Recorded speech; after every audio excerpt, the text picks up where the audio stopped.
السلام علیکم۔ قرآن کے خلاف بہت سے مورچے بنے، کچھ اپنوں نے بنائے، بہت سے غیروں نے۔ آج کا مورچہ سیدہ ماریہ کے نام۔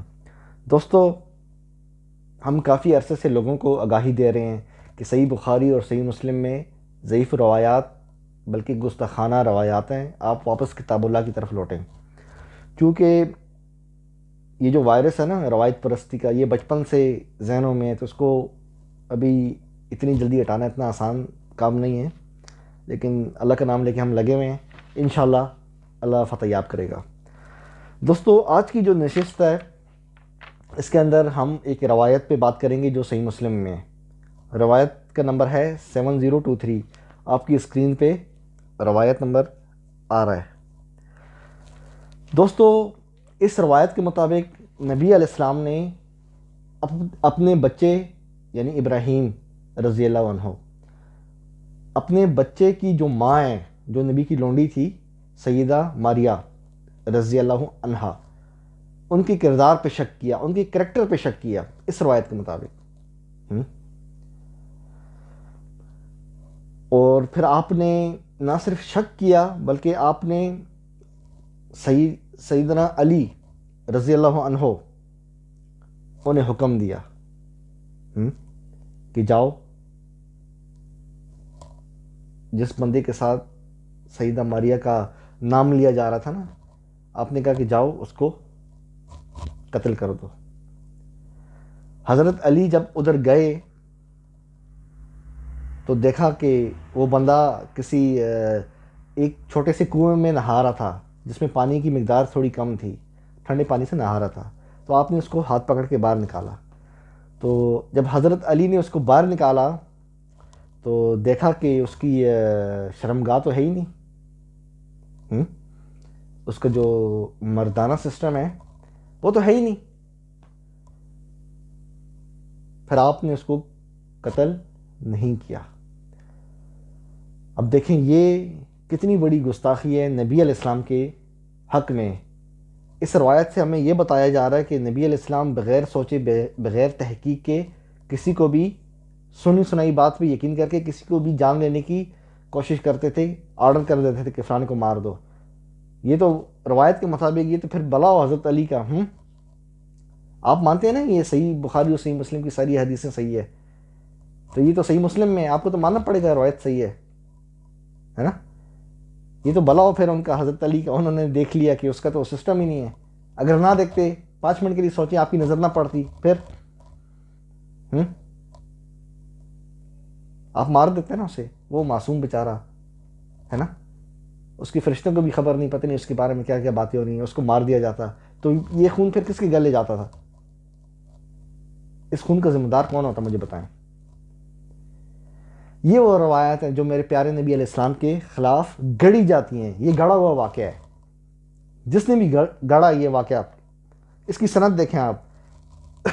حماد بن ثابت، حماد بن سلمہ عن ثابت عن انس، یہ اس کی سند ہے۔ حماد بن سلمہ جو راوی ہے تو ثقہ محدثین کے نزدیک، لیکن کثیر الخطا راوی اور صاحب اوہام راوی ہے، یعنی بہت زیادہ وہمی نہیں ہے، نہ صرف بہت زیادہ وہمی ہے بلکہ بہت زیادہ خطائیں کرنے والا راوی ہے۔ کون؟ یہ حماد بن سلمہ۔ اب اس راوی کی اس روایت کو لے کے نبی علیہ السلام کی شان پہ اٹیک کرنا، یہ کہاں کا انصاف ہے؟ اور ماریہ رضی اللہ عنہا، ان کو کسی شخص کے ساتھ جوڑنا، کسی غلام کے ساتھ جوڑنا کہ خدا نخواستہ ان کا کہیں کوئی چکر چل رہا تھا۔ اور یہ جتنے بھی بڑے علماء ہیں، یہ مفتی تقی عثمانی، وہ منیب الرحمان، وہ انجینئر مرزا، وہ طارق مسعود، یہ لوگ ان روایات کو مانتے ہیں۔ وہ کہتے ہیں نہیں جی یہ اس طرح کے واقع ہوا تھا۔ آپ پوچھیں، آپ کھڑے ہوئے دیکھ رہے تھے سامنے؟ چونکہ یہ صحیح مسلم میں، وہ صحیح ان کا اعتقاد ہے کہ صحیح مسلم کی ساری حدیثیں صحیح ہے، اس گندگی کو اس لیے یہ لوگ تسلیم کرتے ہیں۔ دوستو، دوسری سند آپ کی خدمت میں، یہ مستدرک حاکم کی روایت ہے، زہری عن عروہ عن عائشہ۔ اس کے اندر یہ روایت بھی ضعیف ہے، سندن زہری مدلس ہے۔ تیسری روایت ہے وہ اسکرین پہ آ رہی ہے آپ کی، محمد بن اسحاق عن ابراہیم بن محمد بن علی بن ابی طالب عن ابیہ عن جدہ، یہ روایت بھی ضعیف ہے، ابن اسحاق مدلس ہے۔ دوستو جنہوں نے روایات گڑی نا سیدہ ماریہ کے خلاف، ہے نا، وہ یہاں تک نہیں رکے، انہوں نے اس سے بھی بڑھ کے بات کی ہے۔ مسند بزار آپ کی اسکرین پہ آ رہی ہے روایت 5692۔ اس روایت کے مطابق جب نبی علیہ السلام کے بیٹے پیدا ہوئے نا ابراہیم سیدہ ماریہ سے، ایک بات یاد رکھیے گا، جو لونڈی ہوتی ہے نا لونڈی، اس کا جو حکم ہے قرآن کے مطابق تو صرف نبی کی بیویاں امہات المؤمنین ہیں، ہے نا، لیکن اس کا حکم بھی جو لونڈی ہے نبی کی لونڈی، اس کا حکم بھی ماں جیسا ہی ہوگا۔ کیوں؟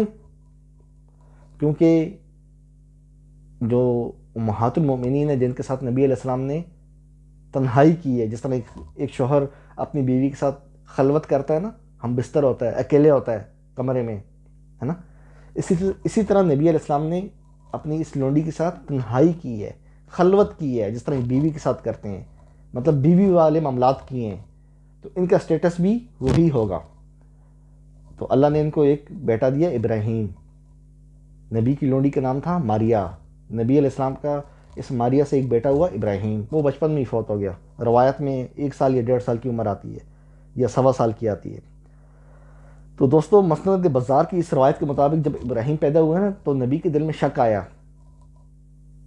آپ سمجھ رہے ہیں نا، نبی کا بیٹا ہوا ہے، نبی کے دل میں شک آ رہا ہے کہ پتہ نہیں یہ میرا بیٹا ہے کہ نہیں، نعوذ باللہ من ذالک۔ یہاں تک کہ جبرائیل علیہ السلام آئے، روایت کے الفاظ ہیں، انہوں نے نبی کو کہا السلام علیکہ یا ابا ابراہیم، اے ابراہیم کے والد آپ پہ سلام ہے، مطلب یہ بتائیں کہ یہ آپ کا ہے۔ بتائیں نبی اپنی اولاد پہ شک کر سکتے ہیں کہ میری ہے کہ نہیں، یا اپنی کنیز پہ، اپنی لونڈی پہ شک کر سکتے ہیں کہ اس کا کسی کے ساتھ چکر چل رہا ہے؟ یہ صحیح مسلم کی روایت آپ کو یہ سکھا رہی ہے۔ اب کوئی شخص کہ یہ ابن لہیہ، اس روایت میں ابن لہیہ جو راوی ہے نا، اس کو بعض لوگوں نے ضعیف کہا ہے اور بعض لوگ اس کو ثقہ کہتے ہیں، جس طرح المانی اور دوسرے تیسرے متاخرین متقدمین میں سے بھی بعض اس کی روایت کو قبول کر لیتے ہیں، لیکن میجورٹی نے اس کو ضعیف کہا ہے۔ لیکن یہ لوگ اس روایت کو مانتے ہیں، جو صحیح مسلم کی روایت کو مانتے ہیں وہ اس کو بھی مانتے ہیں، کیونکہ یہ اس روایت کو تقویت دے رہی ہے جو صحیح مسلم کی روایت ہے 7023۔ دوستو یہ وہ گندگی ہے جس کے خلاف ہم لوگ لڑ رہے ہیں۔ یورپ والے کارٹون بناتے ہیں، فلانا گستاخی کر رہا ہے نا، یہ مواد کہاں سے اٹھاتے ہیں؟ یہ بخاری سے، یہ مسلم سے اٹھاتے ہیں۔ اس لیے ہم نے یہ اپنا یہ چینل بنایا ہے، اس کو لائک کیجئے، سبسکرائب کیجئے۔ انشاءاللہ ان تمام روایات کا ہم اسی طرح آپریشن کریں گے، لوگوں کو سامنے حق واضح کریں گے۔ یہ گڑے ہوئے واقعات ہیں، گڑے ہوئے اسلام دشمنوں کے، جن کو راویوں نے کسی سے سنا اور نقل کر دیا آگے۔ نعوذ باللہ کہ نبی اپنی اولاد کے بارے میں شک کرے، یا اپنی جو لونڈی ہے، جو نبی کی عزت ہے نا، جس طرح بیوی ہے، نبی اس پہ شک کرے کہ یہ کسی اور کے ساتھ اس کے کچھ معاملات ہیں۔ یہ گھٹیا روایات ہیں، جیسے یہ بڑے بڑے نام جنہیں آپ لوگ یوٹیوب پہ بڑے شوق سے سنتے ہیں، یہ تمام گندگی کو یہ بڑے بڑے نام لوگ قبول کرتے ہیں اور باقاعدہ اپنی مجلس میں لوگوں کو سناتے ہیں، انہیں برین واش کیا جاتا ہے، یہ چیزیں سنا کے نارملائز کیا جاتا ہے ان چیزوں کو۔ لیکن ہم لوگ کتاب اللہ کے مطابق چلیں گے۔ میری نبی کی شان کے خلاف کوئی بھی روایت ہوگی، اسی طرح اس کا آپریشن کیا جائے گا۔ ان گڑے ہوئے واقعات کو ذہن سے نکالیے اور کتاب اللہ کی طرف رجوع کیجئے، جو اصلی اسلام ہے۔ اور یہی وجہ کہ قیامت کے دن نبی علیہ السلام، جیسے کہ قرآن میں شکایت کریں گے اللہ کی بارگاہ میں کہ امت نے قرآن کو چھوڑ رکھا تھا۔ دوستو بہت جلد اگلی ویڈیو میں ملاقات ہوگی، چینل کو لائک سبسکرائب کیجئے۔ قرآن زندہ باد۔